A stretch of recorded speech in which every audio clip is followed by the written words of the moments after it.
I'm honored to be here. Look, this is my take. You know, I'm a big mindset shift fanatic, and I'm all about shifting mindsets or shifting paradigms. And I truly believe that the current lockdown or the pandemic, the crisis that happened, was actually a blessing in disguise. It was a blessing in disguise in many ways. Yes, it might have caused a bit of calamity, chaos, and whatnot. But it has come at a perfect time, mostly for business people and for people in general, because it has allowed all of us to press the reset button. Okay, so it has allowed all of us to press that reset button, to reboot. Now, what happens when you press the reset button or you reboot is because you actually acknowledge that there is a problem with whatever gadget that you are using. Sometimes I wish that God created us with a reset button for our brains, you know. But unfortunately, it doesn't happen that way. The only way that reset button can kick in is when a crisis happens in your life. And that is when you then start thinking of different ways to do things. You basically find yourself pushed into the corner, and then just like an animal, those who own pets like dogs and cats, if you put your pet into the corner, you will see how it reacts. It will find a way of getting out. I think for quite a long time, as people in general, and also as South Africans, we have been on the comfort zone. We've been sitting on the comfort zone, okay? And now we've got that a jog, you know, to come alive. I'll take you back, because I want people to understand that I'm not just being fair, unfair, in fact, when I say it's a blessing in disguise. If you go back and look at how we've lived our lives, or how people live life generally across the world, is throughout our journey of growing from being toddlers to being teenagers to being adults, we basically live to conform. Okay, we live to conform. Our mindset is set in such a way that we just take in information at every point in time, and in most cases we don't ask why, because those who've prepared the information for us, they believe that it is crucial for us to know this particular information. But as you grow and you start learning things and you start doing research, you will find that there's a lot of information that you didn't need in your life. It was good to just be a time filler, but you didn't need at a later stage. To a point, if I was to ask anyone that how much of the stuff that you learned from school are you applying now in what you are doing in life? I mean, it's probably about 25%. So our minds have been conditioned to conform. Okay, so this crisis has actually come to unlock everything that we are as human beings. I always say to people, we are created in the image of God, right? We are created in the image of God, and the one big thing, or the one thing that God is good at, is creating. Okay, God is good at creating. Everything that you see, seen and unseen, He created it. Now, each and every one of us has that potential of creating something. Now, when you get into a system that says conform, what it does, it limits your creativity. It suppresses that thinking capacity and capability, and you feel compelled to conform and to join the queue. You know, we're now in a state where everyone is wearing masks, okay, which is good, because we are trying to protect ourselves. We're trying to protect ourselves from COVID-19. But I've been looking at this thing, driving around. I see people wearing masks whilst they're alone in their car, driving somewhere. And I ask myself, I mean, what is the need for a mask? You are driving alone, you're in a car, you're wearing a mask. You see, now that easily tells you that our mind has been conditioned. Just because we've been told to wear masks all the time, even when we are in a safe space, even when we are running alone.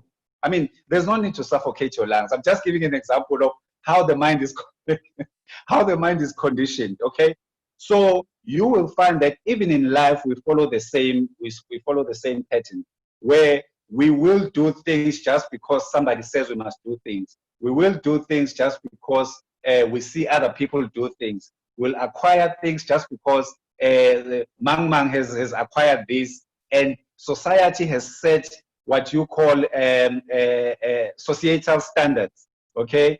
And that's what we follow. But I think this has presented, the crisis has presented an opportunity for us to start afresh. Now, that is where the topic of today is all about. And when we talk about obsolete, we're talking about out of date, okay? We're talking about out of date, maybe for somebody who doesn't know what obsolete is. So there is no way that you can want to live in the future using the past, okay? There is no way that you can want to live in the future using the past, because life is progressive. Now you need to make sure that you embrace the changes, you embrace the change. One thing that I always say is change is the only constant that we have. It's change and death. Those are two things. Anything in between doesn't really matter. So change happens every day. Your body is growing. You sleep every day. You wake up. The sun rises. There's a new day, and trees are growing. There's inventions that are happening every day. Now, how on earth can you sit and say to yourself, no, now I will just be myself, I will do things the old way, and then expect to succeed, okay? So this particular crisis has actually given us an opportunity to unlearn a lot of things, because there's a lot of garbage that we've actually had to take into our bodies, take into our mind, take into our spirit. We have to unlearn all of that, But whilst unlearning that, we need to be prepared to relearn certain things, I know a lot of people that hold a lot of things, whether it's beliefs, systems, and whatnot. They hold them dear to their hearts. But if I was to ask a question to anyone, how has that belief system, how has that way of doing things, habits, how has it helped you during this time of lockdown? Okay, how has it helped you? And you will find that a lot of the people would say, you know what, the lockdown has taught me to change the way I think. It has taught me to rethink, to restart, to reboot, and also to, the one other thing that we don't do often is to just to appreciate nature, just to appreciate things. You only appreciate freedom until you lose it. You only appreciate certain things until you don't have them. So this has been an opportunity for, if you are in a business, to be able to see how strong your business is. And if your business, if you're one of those people that are not going to go back and trade, then it basically means that your business was not that good in the first place, okay? If it has to close within a month or two of shutting down, okay? We've seen big companies folding. We've seen a lot of organizations folding. We see companies downsizing and restructuring. And the one thing that is my biggest worry right now is the psychological effect and the mental effect it's going to have. Hence, I'm here today to say it's no use trying to have a maintenance mindset.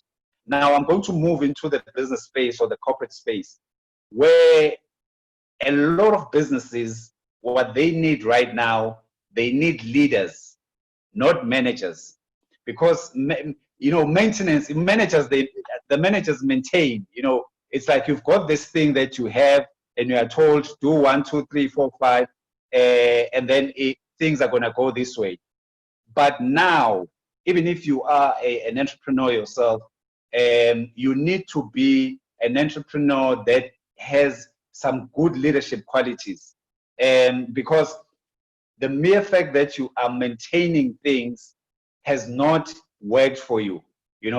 If managing things was helping and it was good, a lot of businesses would just jump straight back to business. But now it needs one that will showcase those leadership qualities and be able to think out of the box and be able to say, you know what, this hasn't worked for us thus far, so we need to change it. Okay, we need to take a new sort of like path. One good example: a lot of people were not really techno savvy. We've been talking about the fourth industrial revolution. We've been talking about artificial intelligence, and a number of people were saying, you know what, I'm not ready for that yet. I'm not ready for that as yet. But the crisis that has just happened and that we're in has actually forced all of us to make sure that we become techno savvy. And techno savvy doesn't necessarily mean that you need to be an IT guru, you need to know stuff. You just need to know how to work that smartphone that you have, and to understand that it's not only for taking pictures, it's not only for making a call, but it can do 1,000 more other things. I'm very passionate about small businesses, and you hear people talking about, no, Biyela, I can't start a business because I need a laptop.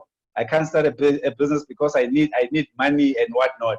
And I say to them, look, that smartphone that you have on your hand, that's business enough for you, or it's a good start for you to start a business. Okay, you don't need to necessarily have a laptop. And if I tell people that the last time I used a laptop myself was in 2011, and I've been using a tablet up until now. And I think this year I'll probably touch my tablet about not more than 10 times, because I always use my smartphone. Emails and everything else that I need is on my smartphone. Now, that showcases that you are an individual that thinks ahead of time, because certain things are obsolete now. I mean, when I see people carrying laptops, and I'm like, oh, Jesus, when is this going to end? Because when you have a tablet, and I also notice that a lot of people have what you call a phobia for technology. People want to make sure that they can trust the technology first before they use it. But these days, you will find also that we've been forced to do homeschooling, and now that forces parents to understand technology. Now, the biggest mistake or the biggest tragedy that can happen is that if you are in business and you do not understand how to use technology, you are not part of the social media platforms, and you're hoping that your business will grow. I mean, studies and stats show that during the lockdown, people were staying at home, right? So a lot of advertising went towards social media, because there are a lot of eyes on social media. Now you also see a lot of people starting to open up your YouTube channels. They're starting to do like your live streaming. I mean, this summit is a brilliant idea itself, that today we are able to connect in the different provinces, but we also have people watching us from all over the world. So which basically means that, technology is at the core of any business. Now, this is what this is going to make when it comes to saying, as a business person or as a business owner or an entrepreneur, how do you then shift, or how do you then restructure your business? A lot of what you call job descriptions will now be amalgamated into one.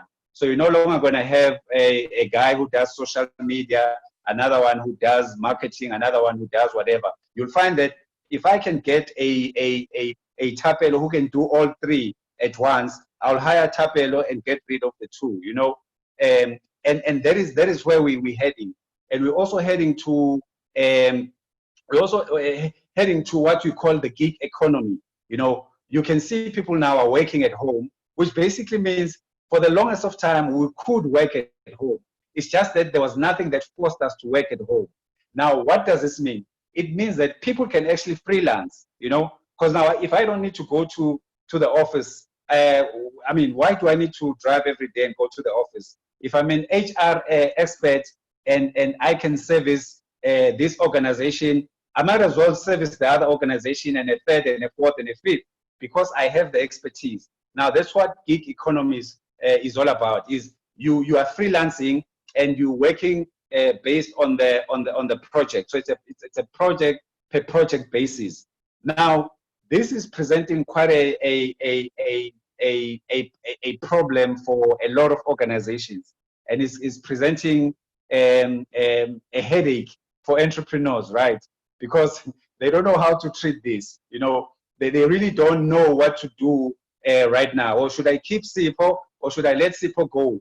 And the one thing that has actually come to the fore during the lockdown, if you were a company that has been operating without SIPO, without Utapelo for a month, then it just says to you, you don't actually need Utapelo no SIPO, you know, in your company. So they are just people who are there just so that they get a paycheck, and then at the end of the month, you know, they go and feed their family. Now, as an entrepreneur, is you need to look at all the structures of your business. You need to make sure that you do what you call. My background is mostly in the manufacturing space, as you explained in the profile. That the last 5 years I worked for Unilever, and I was in charge of the different manufacturing plants in the country and the SADC. Now, what we specialized in was called process optimization, which basically, in simpler terms, is process development, where you go and look at how the plant performs, how can you improve productivity, and what is it that you can change just to make sure that there's efficient production. Now, every entrepreneur needs to do that. You need to sit at and look at your business and say to yourself, okay, I've gone through the crisis, and now I'm here. What do I need to move from here to the next stage? Okay, maybe you don't need the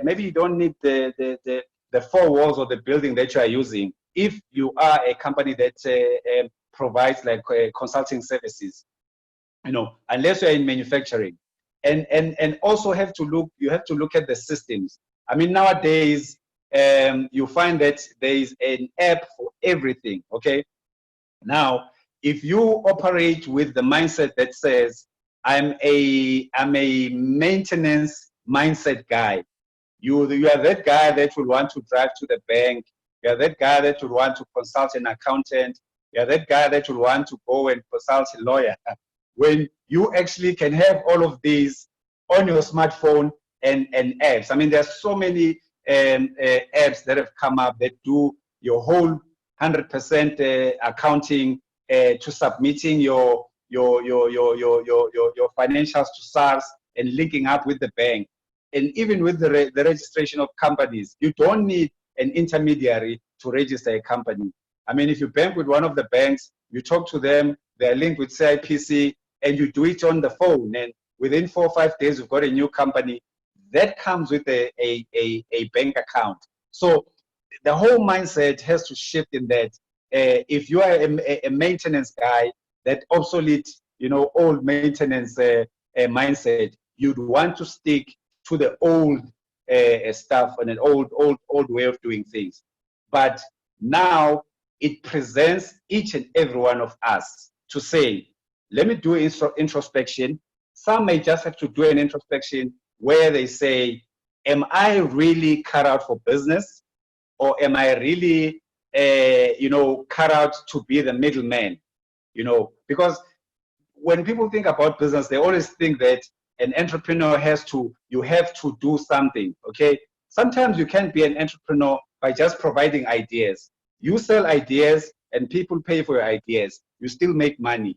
You're still an entrepreneur. Or sometimes you can be an entrepreneur from the generation side, where you generate and then others buy from you, the middleman, and then they sell to the end user, okay? Sometimes you can't be just in the middle. I mean, all these Pick and Pays, Woolworths and whatnot, none of them own any factories. They're just the middlemen. All they do is they're sourcing from manufacturers and they supply to the end user.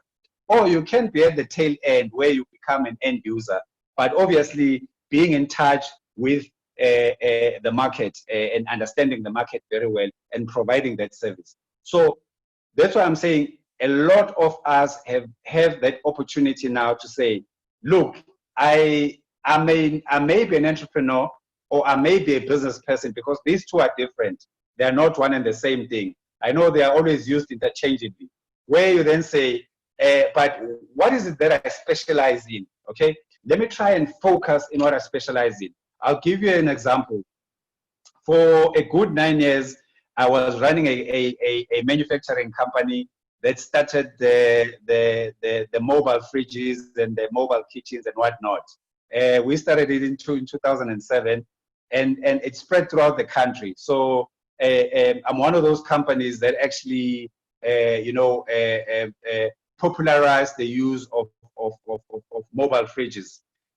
So for a good 9 years, I was in the manufacturing space, and I had a team of about 20 guys working for me.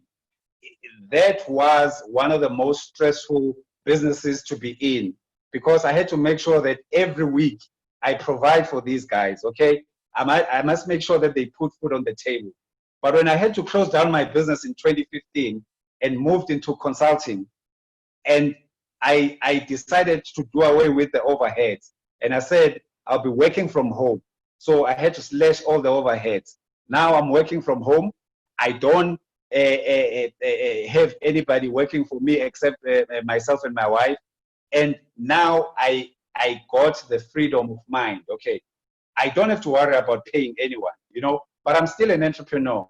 I still do other projects, I still give advice. I still get paid for my time and my knowledge. So that's why I'm saying sometimes the space that you are in, you are just there to collect information, collect knowledge, collect experience, and then you package that perfectly so that you can be able to resell to someone.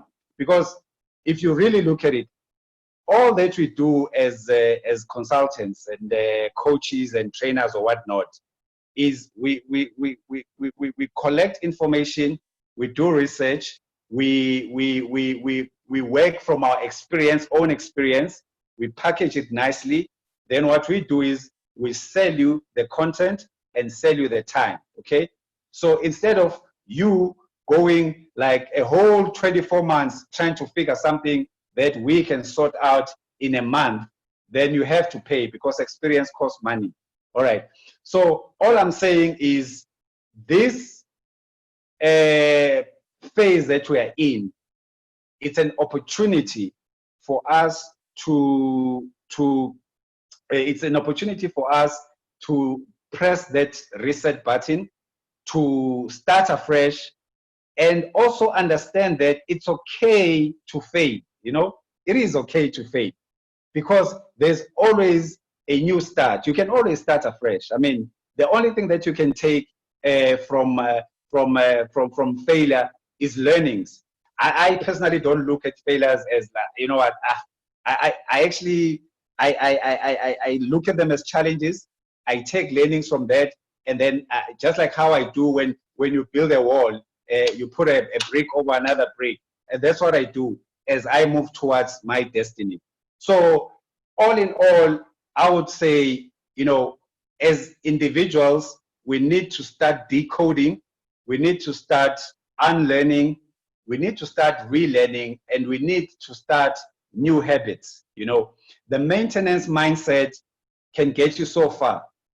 And if the maintenance or the management mindset was that good a system, or was that good yes, a system, then it means the whole world could now be able to just jump back into the old ways, and then we live happily ever after. But right now, we are all faced with a crisis, and it needs all of us to reset, to reboot, and to rethink.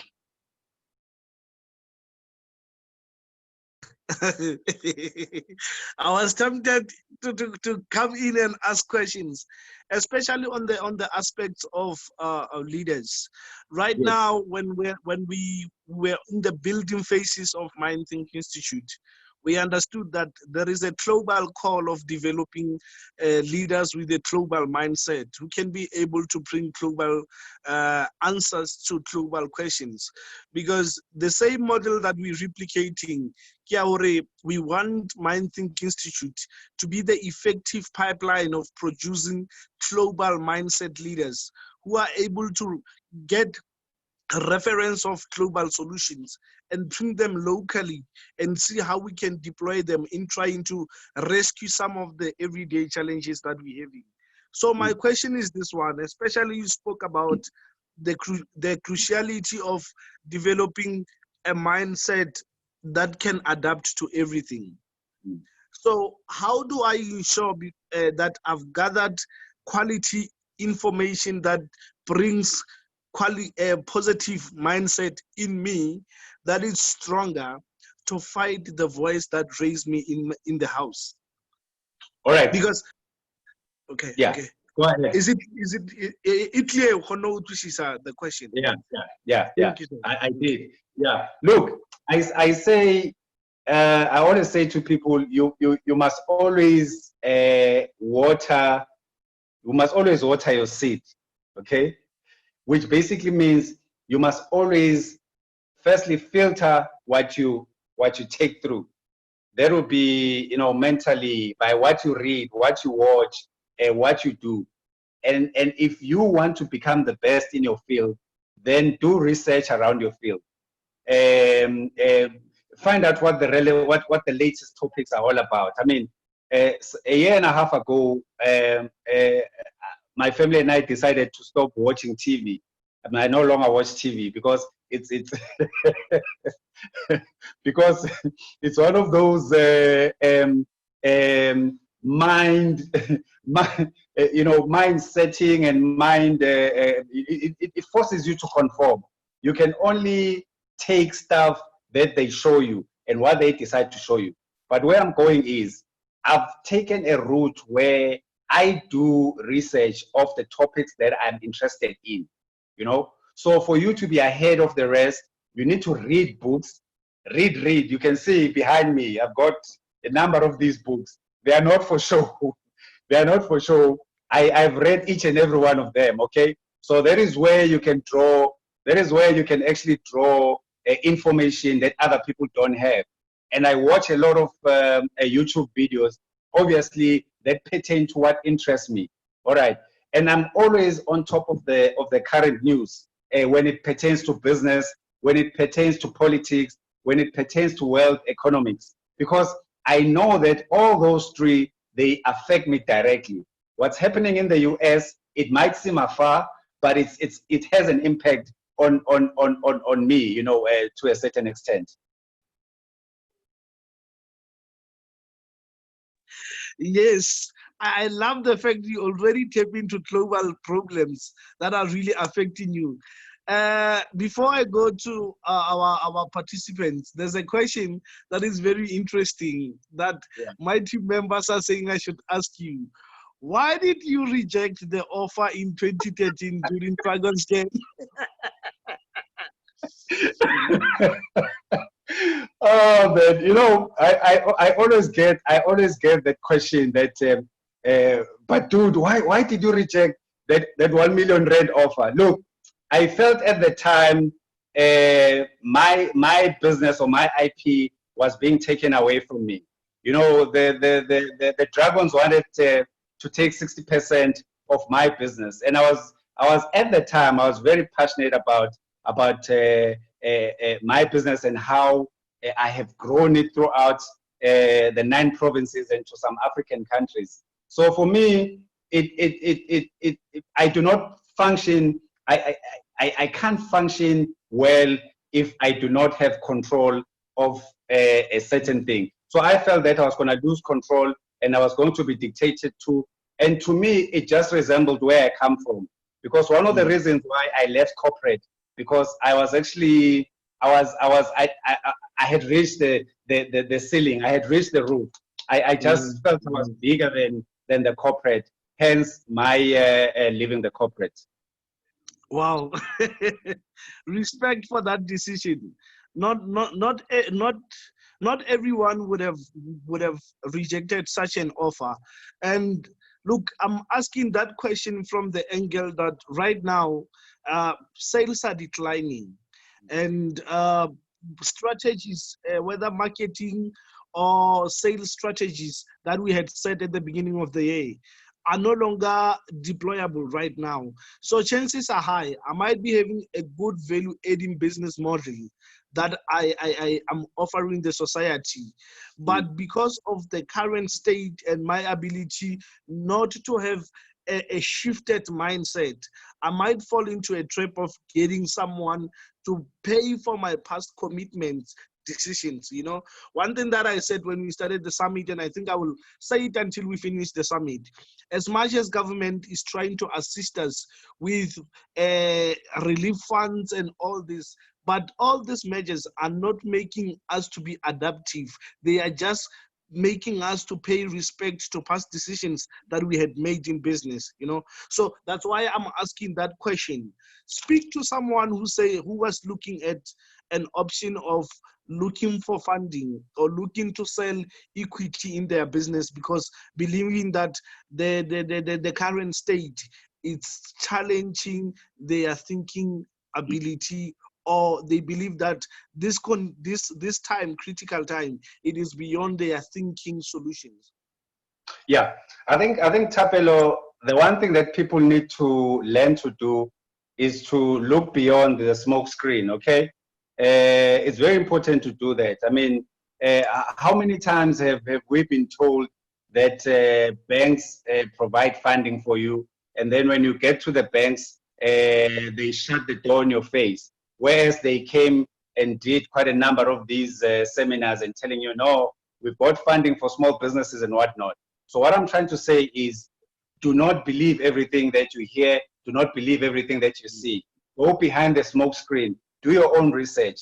And if, I'm not saying that they haven't given relief funding to anyone, but if you so believe that that could be the sort of like the way for your business to come back up, just find out how many out of the millions that they've promised, how many have they funded, so that you can see that this is actually working. But look, the long and short of it, if you are in business and you can see, like, I'll just give an example. If you are basically in the events management, you are in travel, you are in what else?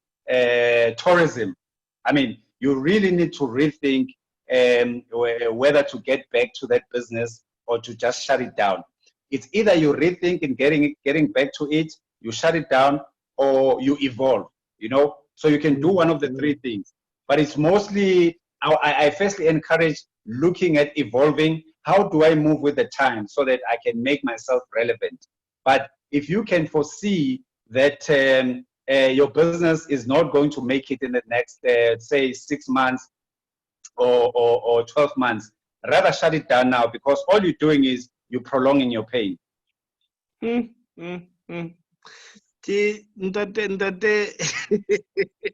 Biyela, the mind always operates from a reference. We always put people in a safe space.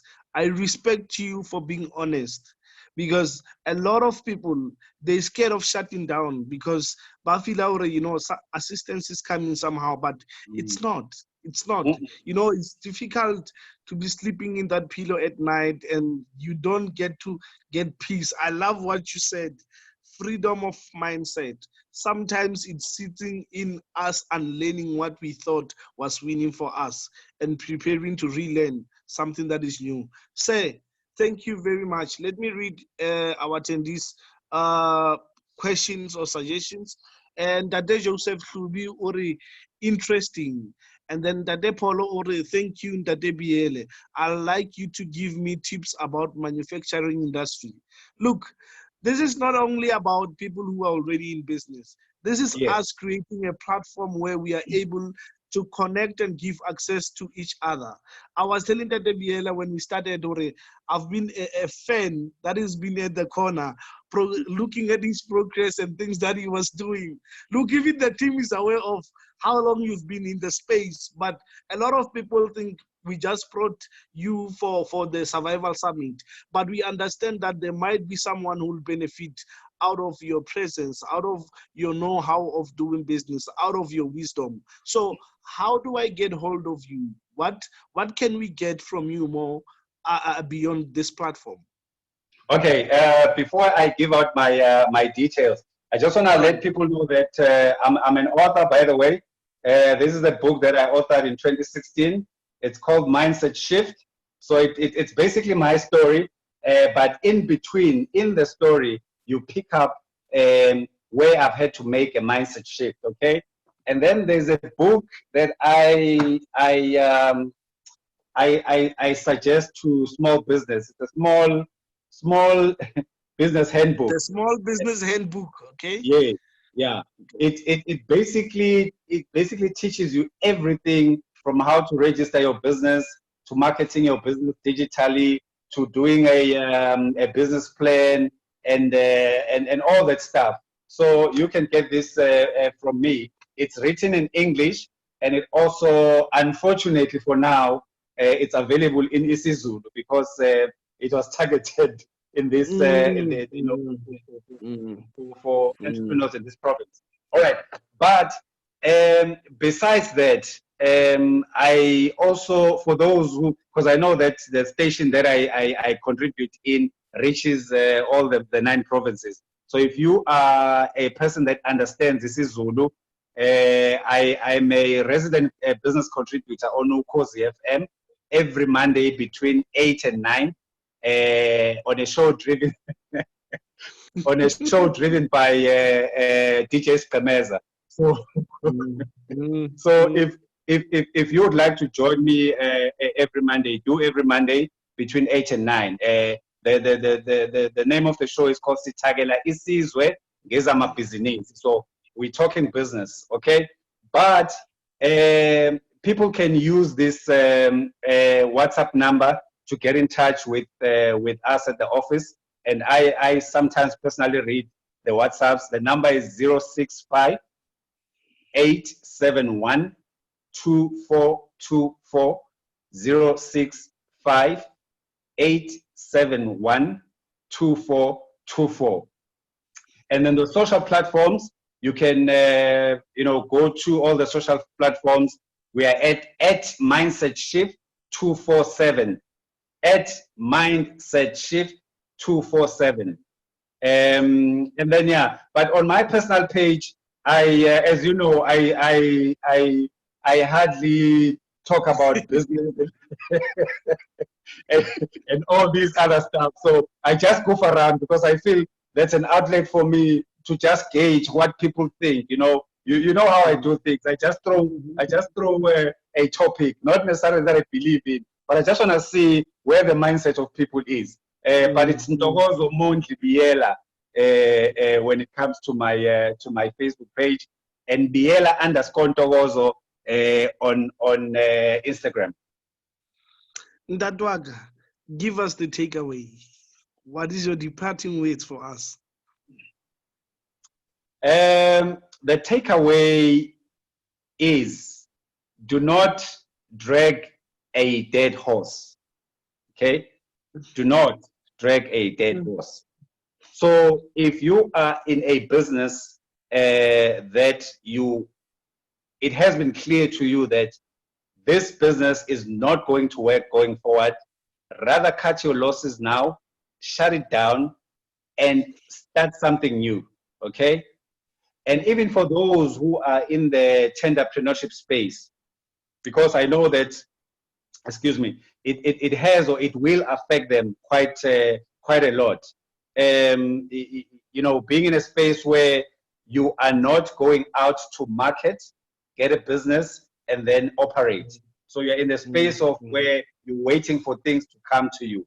And I can assure you now, very little is going to come your way, because everybody's cutting down on their budget. So if ever you are in you started a business where you maybe an engineering company, start spreading your wings and looking at other options. If you are providing a service, an events management service, start spreading your wings and looking at other options. Use the platforms that that we have for I mean social media, and create something new that other people do not have. Be ahead of the pack all the time. Ndadwaga, thank you very much. What I always say to people that I sit with is, until you develop until you develop an aeroplane approach to doing business, it is impossible to account and be profitable now and to foresee the future coming problems and still have a time of developing solutions for such forsake time, you know. So I just want to thank you and applaud you. You are one of the few people who are saying factory businesses should go down. People should be business everywhere. I know that.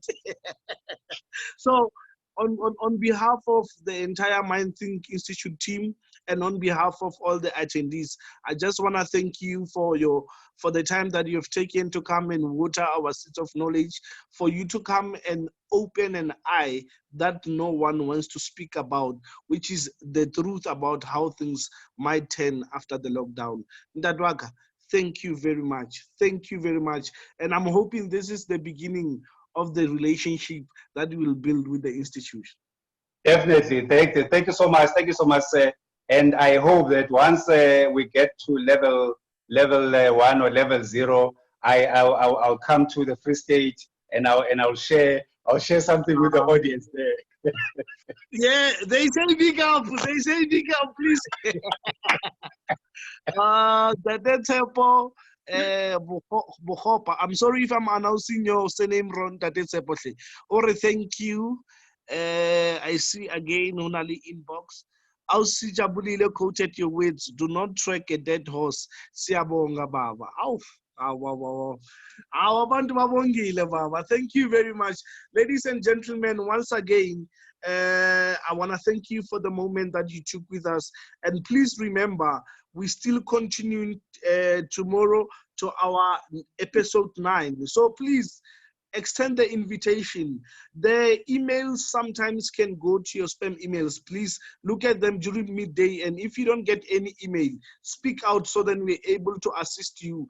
It is always difficult to try to send you the link 2 minutes before the session because but other than that, like I always say, my name is Mutaun Tapelo. And remember, you are the best and the unbeatable element of success. We are not going down with this lockdown. Until we meet tomorrow, stay legendary. Thank you very much.